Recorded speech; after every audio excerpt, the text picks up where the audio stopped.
It's almost like the click of the button, and you can just go through that onboarding process. It's automated, so you don't necessarily have to go in and touch everything.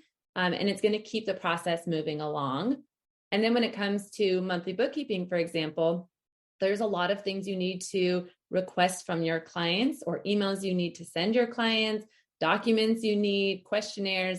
All those things can be set up on an ongoing, recurring basis. So you have that process, you know what works for you in your business, and you can basically rinse and repeat. You set it up for each client. You can customize some things for all their different needs.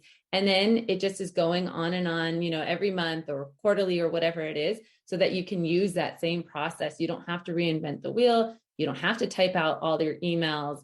You can, request all the things that you need from your client. So it's great for you because you have that process that works and you're reusing it every time. Hey, and welcome to the Ambitious Bookkeeper podcast. I'm Serena Shoup. I am a CPA and mom of 3, and I'm running a virtual bookkeeping business mostly from my home. You're in the right place if you're a bookkeeper, accountant, or an accounting student, and you know that your purpose is bigger than sitting in a cubicle. If you're ready to learn some actionable tips and strategies to help you start and grow a bookkeeping or accounting business, I hope you stick around. For the last 2 months, if you've been following along on the podcast, you may have been listening to our special niche series where I interviewed many accounting firm owners who specialize and niche in a certain industry or a certain software. And hopefully you gained a ton of value and took away lots of ideas that you can implement in your own bookkeeping or accounting business. This month, we are doing a series on systems. Again, I will be interviewing experts on systems as they pertain to bookkeeping and accounting, and this is the first of our systems episodes. I hope you enjoy. If you've been enjoying these special series, please take a screenshot, share them on the socials, tag me at Ambitious Bookkeeper, and let me know what has been your biggest takeaway. Another great way to support this is to go ahead and review our podcast and drop a question in there for me, because I have something special dropping as well around little Q&As. So if you have a question you'd like answered, please send me a DM and I will record a short and sweet podcast episode, and maybe you'll hear it on the air. Thank you so much for supporting the show. I truly appreciate you tuning in each week, and as does my team. We put a lot of effort into producing these shows, and I hope that you are finding tons of value, inspiration, and learning a thing or two. All right, now let's get into today's episode. Welcome back to the Ambitious Bookkeeper podcast. Today I have 2 special guests on with me, Katie and Ashley of Cabot in Maine, who specialize in setting up systems and workflows for accounting firms. So welcome, Ashley and Katie. I'm super excited to have you on the podcast. Whoever wants to kind of intro themselves first and the business, I'll let you kind of take the lead. So can you give us a background of your business, how you got there, and how you guys came together? Yeah. So I'm Ashley. Thank you so much for having us here. And so Katie and I, like you mentioned, we work with accountants to set up workflows and automations. And we didn't always do that. We actually, just to share a little bit of our background, we both worked in the corporate world together for 10 years. That's where we first met. I remember the first project we worked on, creating a training program. And, we did well in the corporate world. We enjoyed it for a while. And it got to a point, though, that we just kind of burned out. We had started families and we were working late nights, and we're both high achievers and just wanted to do well. But it got to a point where we kind of had this moment of I don't know that this is what I want.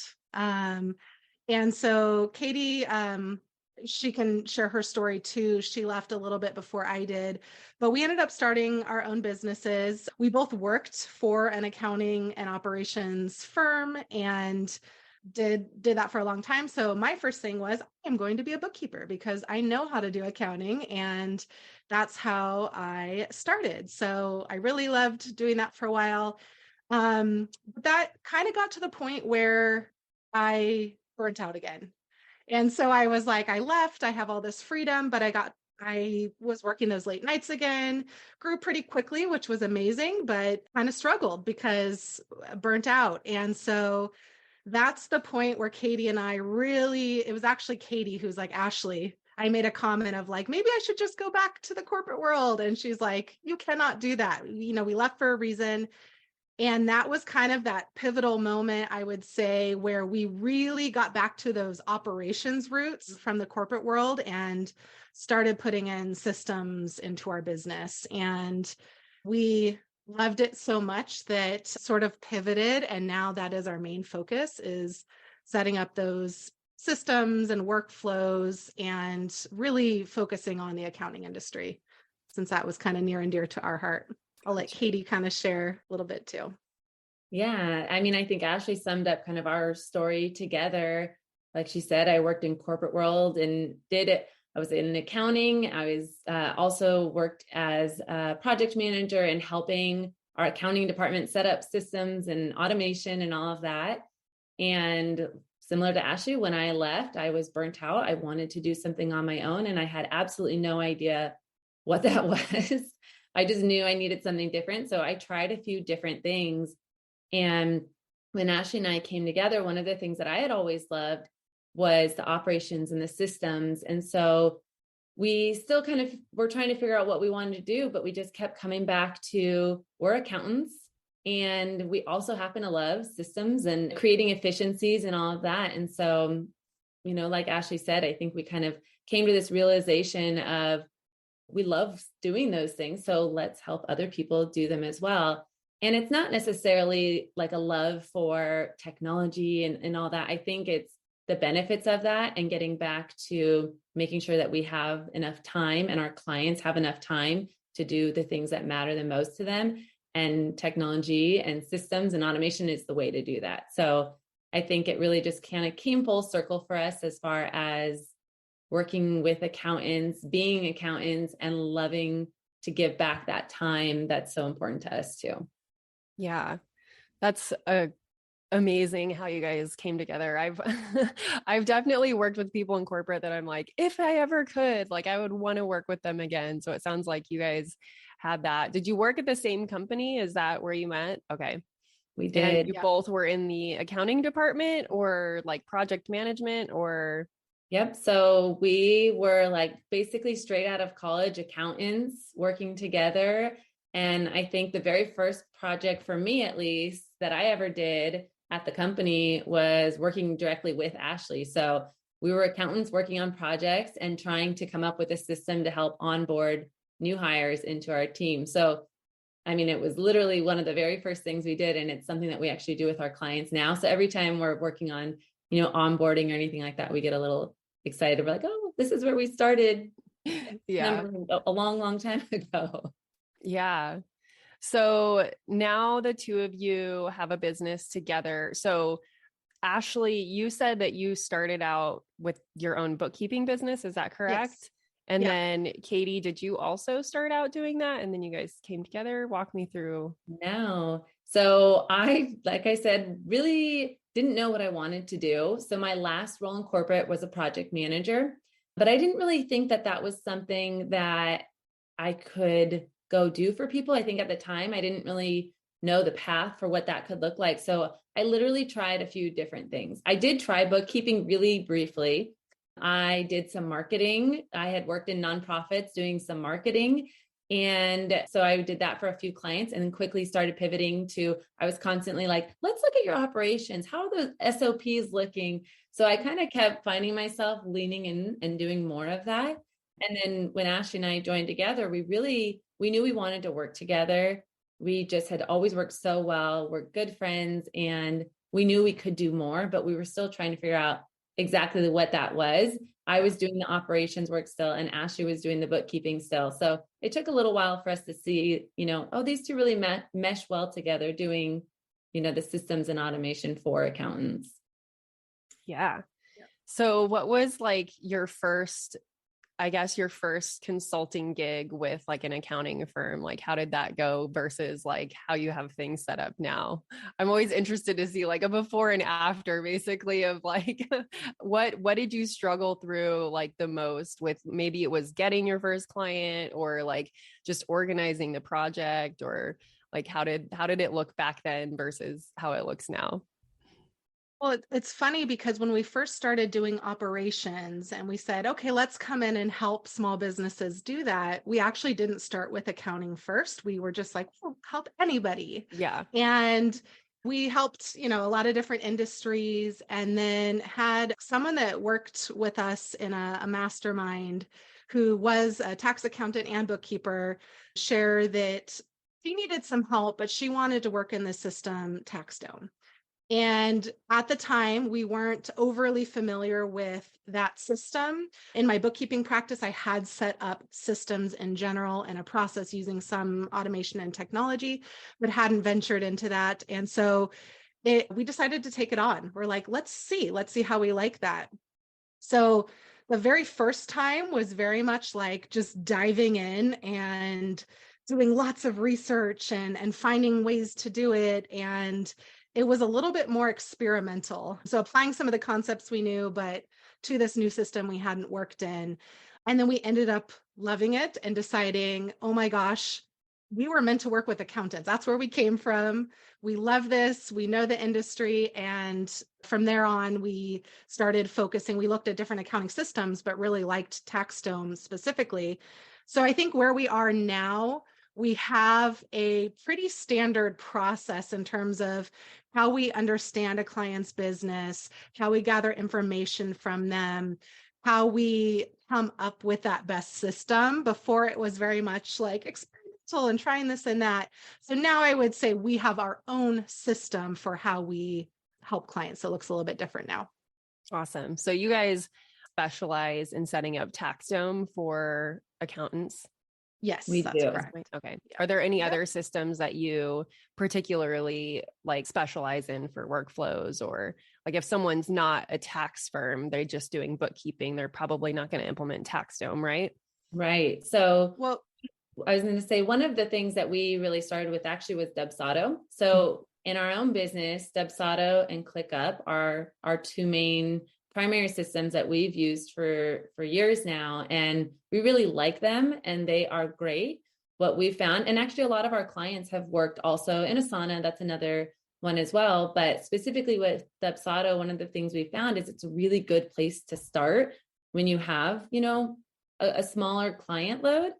And then we've helped transition our clients as they grow into using TaxDome because it really is set up to help you scale. And as you take on a higher volume of clients, Dubsado is a little bit more challenging to work with. And so we've found that we're really encouraging people to make that transition a little bit sooner because, having great systems from the beginning, a lot of people don't do that, but it's such a game changer because you can set things up right when you have a small pool, and it just makes it so much easier as you grow. And it's going to take you a lot less time, on each individual client because you already have everything set up. So we love all of those systems, really. There's so many good ones out there.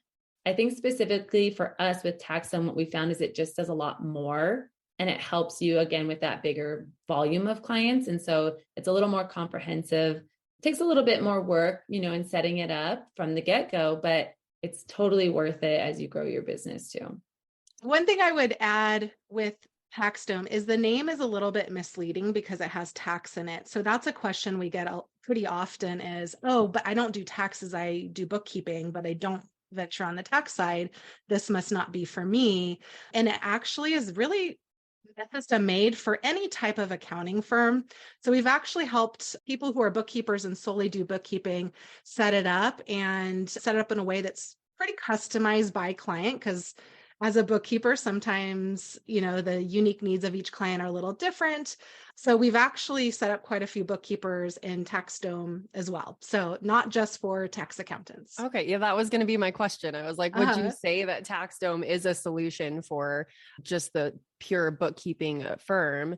And if so, like at what point would you suggest because you mentioned like if someone's starting out on Dubsado and they have a lower client load, is there a point where you would say, if you plan on growing past X number of clients, we suggest setting up TaxDome, or like, what does that look like? I would say it's pretty small. I would say like anything more than a handful of clients, TaxDome could be a good solution. So Dubsado is where I started when I put up systems, and we used ClickUp, which I know a lot of accountants also use Asana, pretty similar. And it worked pretty well for me. But had I known about TaxDome at the time, I probably would have chosen TaxDome because it's all integrated into one. So even with a small client load, the nice part is you can consolidate your system. So you can get rid of those 5 different systems that you use to sign contracts, to track your task management, to send out questionnaires for your clients. You can kind of do it in that one place. So it's not so much a cost thing because you can actually consolidate a lot, and starting at a little bit smaller place actually has its benefits because if you're growing and have so many clients, it's a little bit harder to transition to a new system. So a lot of people we've talked to say, I wish I would have done this a little bit earlier on. Yeah. And even for us too, I mean, I think that was our own lesson learned because we grew, like Ashley said earlier, we grew really fast. And even with our operations background, we hadn't spent enough time setting up our systems. And then we're sitting there in this like chaos, being like, oh my gosh, if only we had done this sooner. So I feel like for us, that was such a big lesson learned of the earlier in the process you can get those things, or the earlier in your business or earlier in your, volume of clients that you can set those things up, you're not going to regret it. You will absolutely not regret setting up your systems and getting everything, set up in a way that you can manage, but you might regret not doing it for sure. Yeah. Yeah. That's always the thing. It's like, oh, I wish I'd have hired sooner. I wish I would have done this sooner. I wish I would have done that sooner. And it's funny because like, I think what ends up holding people back the most is that it usually is like a money thing. Initially, it's like, well, I don't want to spend the money on that robust of a system because maybe I don't know how fast I'm going to grow or whatever. But it usually comes back to a money situation. But then in hindsight, you're like, I could have I spent so much money on all these other things. Like I could have just invested in this system from the very beginning. And yeah, maybe it was a little pricier than the alternative, but we would have gotten it set up when we had 5 clients instead of now we're trying to implement this for 20 or whatever. Right. So yeah, I always encourage looking at the ROI too, because I know I was, an accountant by nature. That's just kind of who I was, and worked in accounting for a long time. And I was very cost sensitive in the beginning, and we were leaving this corporate salary, starting our own business, and that was a little scary.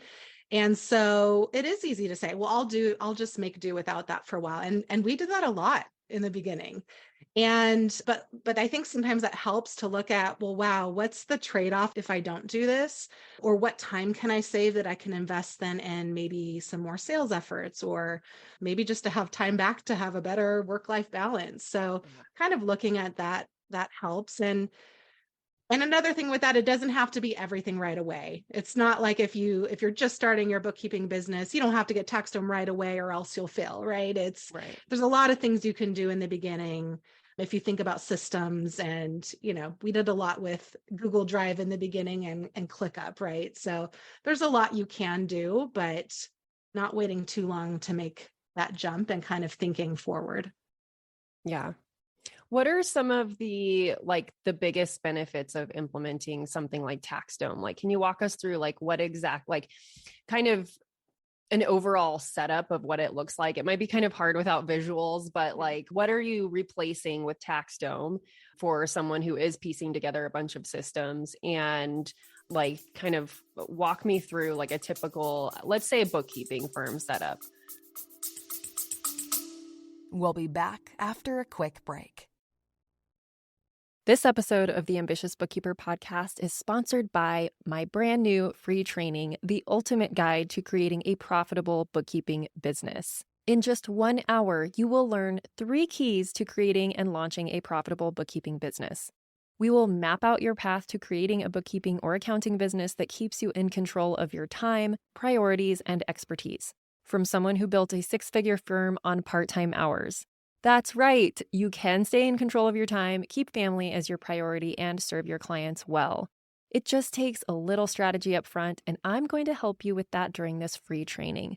So head over to the show notes to sign up now for the next training and find out how you can choose the work you do, kick imposter syndrome to the curb, use tech to be super efficient, which all leads to a profitable business. Just head on over to ambitiousbookkeeper.com/training, and I will see you there.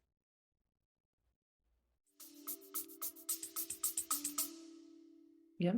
So I would say, just kind of out of the gate, one of the biggest things is not reinventing the wheel every time. So let's say you're onboarding your new client and you're onboarding another one tomorrow and another one the next day. And that's great because you're growing, right? But you don't have to start from scratch and start thinking about, okay, what do I need to ask them? What information do I need from them? What documents do I need to collect? Oh, what do I want to put in my proposal? What about my contract? Like all those things that you might be starting just from an onboarding perspective, starting from scratch every time. You can set every single one of those up in a system like Dubsado. And then it's almost like the click of the button, and you can just go through that onboarding process. It's automated, so you don't necessarily have to go in and touch everything. And it's going to keep the process moving along. And then when it comes to monthly bookkeeping, for example, there's a lot of things you need to request from your clients, or emails you need to send your clients, documents you need, questionnaires.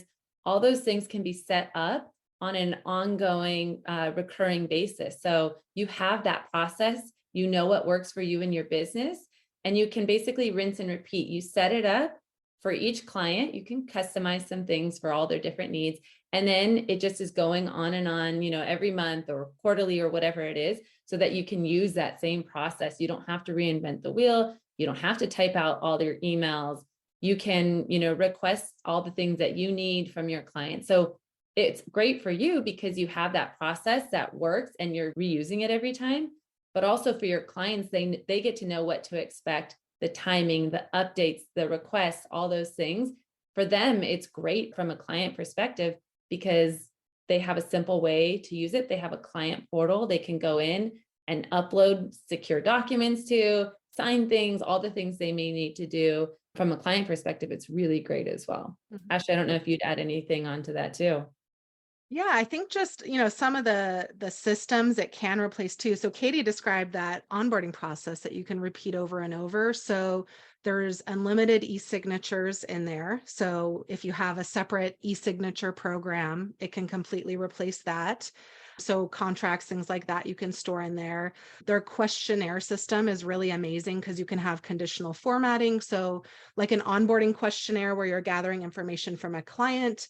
And one of the best things I do love about it also is it's really secure. So if you're requesting any sensitive information from your client, whether it's bank account numbers or logins, if they're providing this information to you, the system is secure. So that's like one major bonus I would point out.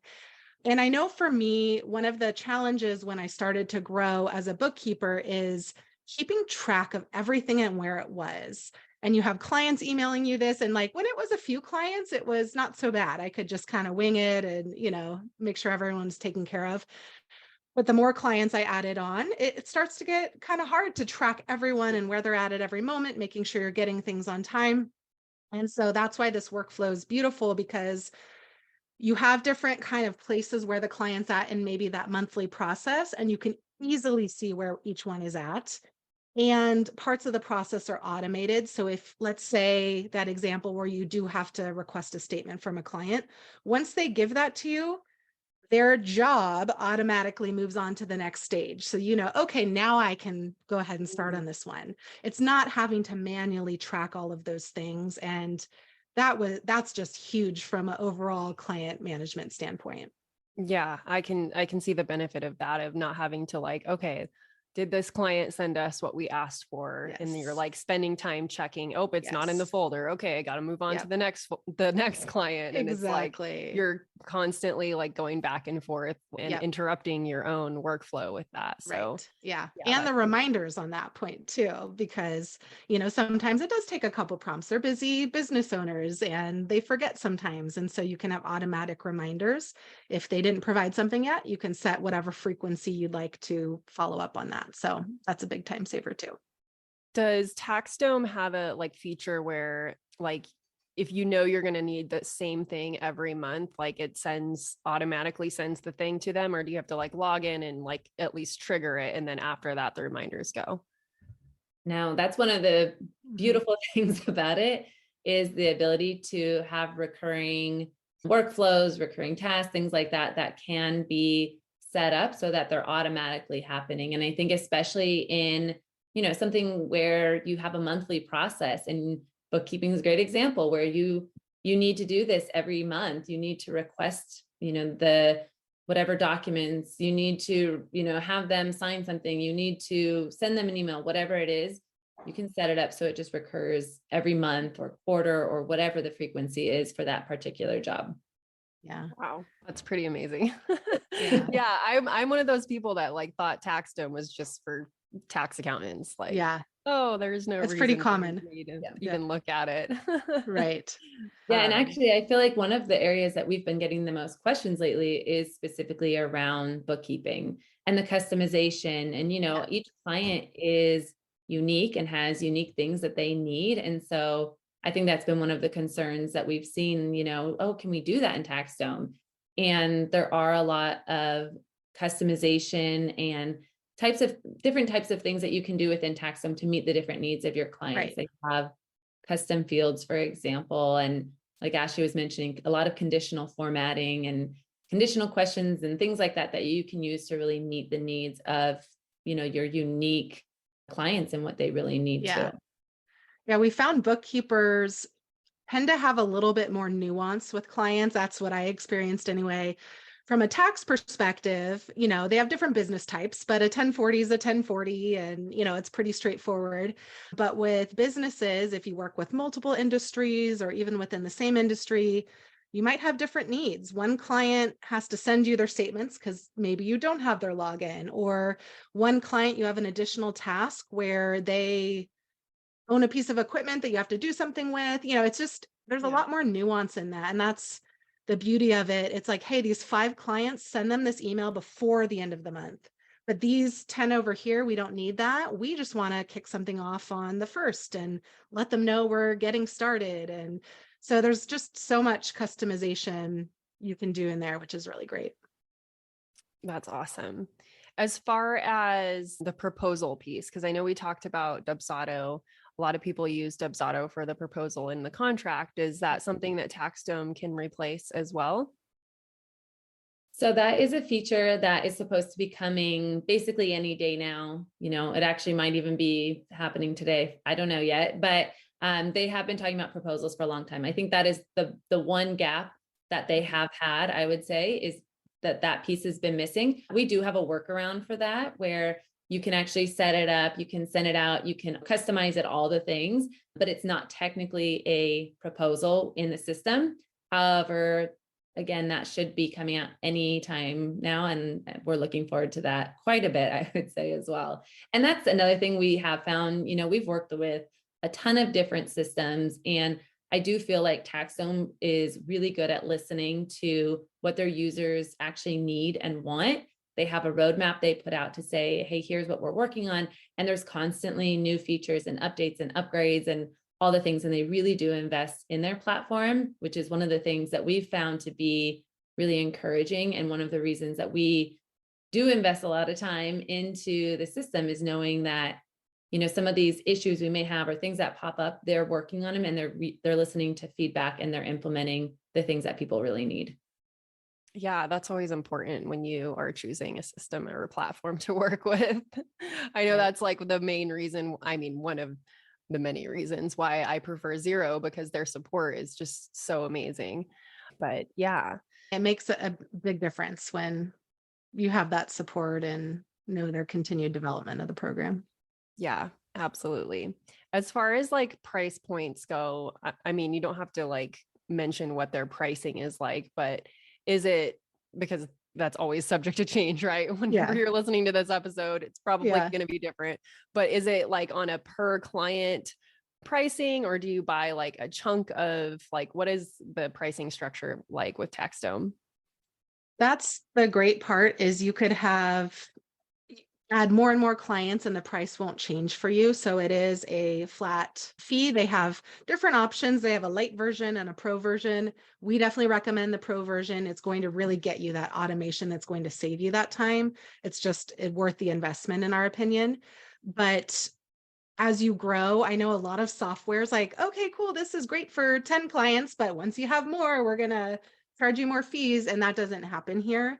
So there's unlimited clients, unlimited e-signatures, unlimited storage. So that doesn't change as your firm grows. The only thing I would add on that does is the users. So they do charge by the user. So if you have, a couple of team members, you do need to purchase additional licenses for each of your users to use. Yeah, that makes sense. If they're not charging per client, it's got to be one or the other, right? Right. Yeah. So when do you find like the best point for someone as a bookkeeper or an accounting firm owner to come to you?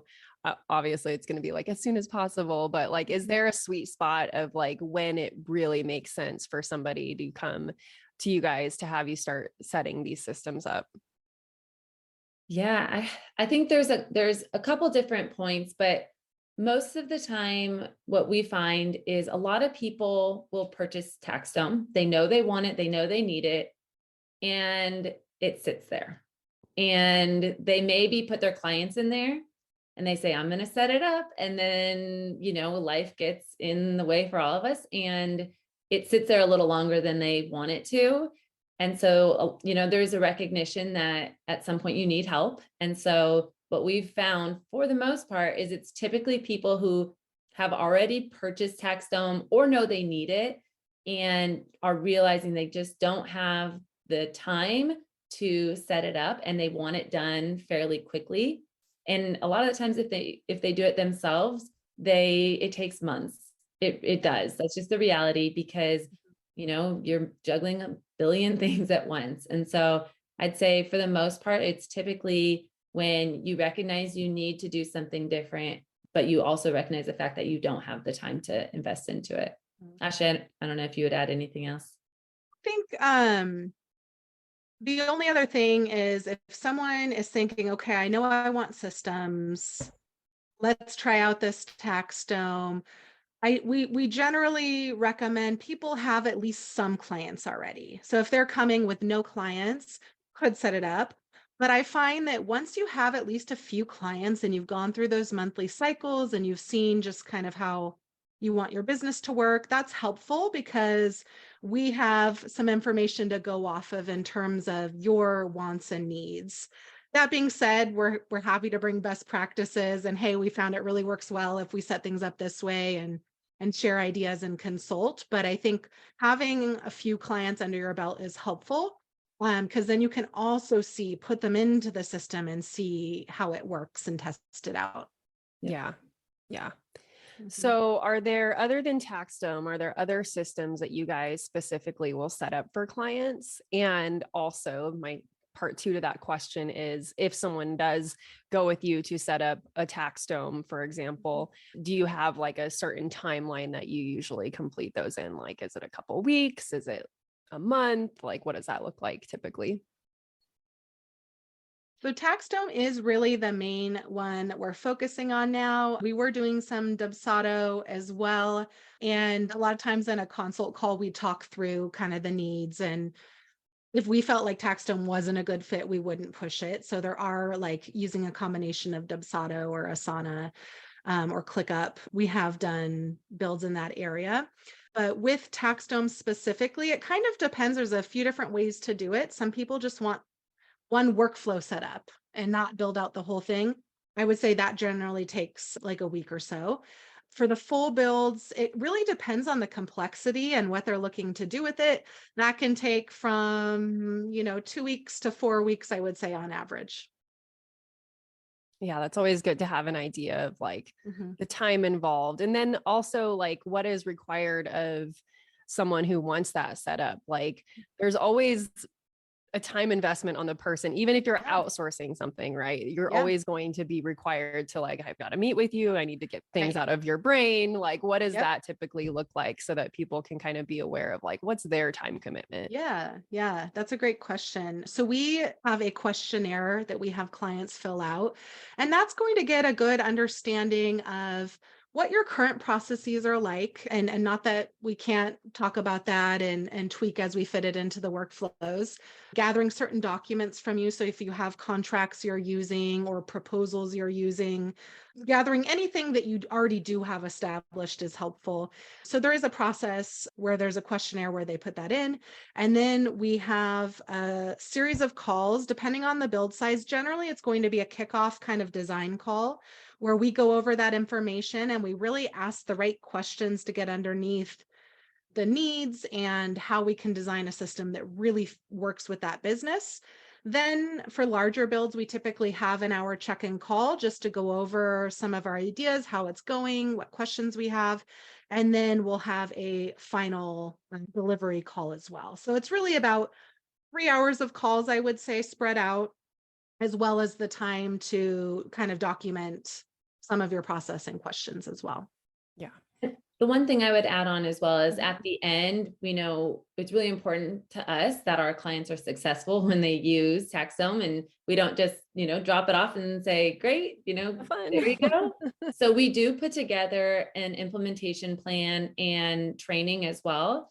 And so we have a training vault of videos. And so there's also the time commitment in, we have it set up, but now you have to understand it and run with it. And so there is a series of those action items basically that our clients go through to help them get it set up. No, not get it set up, but get used to using it and get trained on it for them, for their team, so that they can implement it successfully as well. And so we have about a 2-week post-build implementation period where we do give them those action items and those trainings and whatnot to help them get up to speed so that they can run with it smoothly. Awesome. Yeah, I love the whole process you guys have laid out. As a bookkeeper, if you're listening to this, like this is how a sales call should go with your clients. Like walk them through your process, like what time commitment is required of them, like what kind of systems are you using, when does the period start, and all that kind of stuff. So yeah, beautiful, ladies. Do you have any other like tips or suggestions for someone who might be, I know your answer is going to be like implement a system, but like little quick wins that someone is, if someone's feeling really overwhelmed and they're like in a position where they're like, okay, I know I need to implement a system, like where do I even begin? Like what would you suggest? So I'll throw mine out and then Ashley can probably throw a different one. I love the idea of a brain dump. So get it out of your head and onto paper, whatever it is that you're doing, from the kickoff with a client and proposal and sales process and all those things, just start writing down all the things that you do in whatever that process is. And once you have that, I think it's really beneficial to then go back with a fresh set of eyes and say like, why am I doing that? Or could I automate this? Or can I create a template for this email? And start to just go through each of those things and think about how you could improve it. We have this continuous improvement mindset that we learn in the corporate world. And I know a lot of the, former corporate people may have this as well, where there's this, ability to look at things and improve just 1%. And think about how that 1% can really transform, over time, because then you do another 1%. So we like to look at processes and look at workflows and say like, okay, how can I just tweak this one thing just a little bit? And so you start to go through and you go through the automate, what can I automate? What can I delegate? What can I eliminate? And you start to get a really good process. And then you can take that process and then you can start to put it into some software to start to, do some of that automation and whatnot. Yeah, I love that. That's good. I like the brain dump, getting it all out of the head. And the thing I was thinking of is similar to Katie's. I am guilty of having an all or nothing mindset. It's like, go big or go home. Like, let's put everything all into this. But what can happen sometimes is that's impossible. It's impossible to put everything into it up front. And then it's easy to get overwhelmed and to give up. So do the brain dump and just pick one thing. Pick one small place to start that you think could make your life easier. Maybe it's, I'm not going to do all these systems yet, but I have Google Drive and I can communicate with my clients that way. And I'm going to have a spreadsheet where we can communicate back and forth. Maybe it's just something small to get you a little more organized or a little easier than where you're at today, because you can always add on. We're not going to do everything all at once. So that would be my piece of advice. Yeah, that's an important one. I think a lot of us get stuck in that trap of like, oh, if I can't implement the whole entire thing and make it perfect, I'm just not even going to try. Right. So, yeah. Well, thank you guys so much for coming on today. If someone wants to learn more about working with you, where is the best place for them to get more information or to connect with you? Yep. So we're on Instagram. You can go to Cabot in Maine, and we hang out there all day long. Awesome. We will definitely link that in the show notes. Thank you guys so much. I appreciate your time today, and it's been a pleasure. Yes. Thank you so much for having us on. Appreciate it. Great being here. Bye. Bye. Thank you to everyone who helps make this podcast possible. Content and interviews are produced by me, Serena Shu. Our intro and outro music is written and performed by my brother, Ian Gilliam. Editing is also by Ian using his awesome sound engineering skills along with Descript software. Hosting and publishing is by Buzzsprout, and you can check out the show notes for links to all of these amazing resources and resources mentioned in the episode. Be ambitious.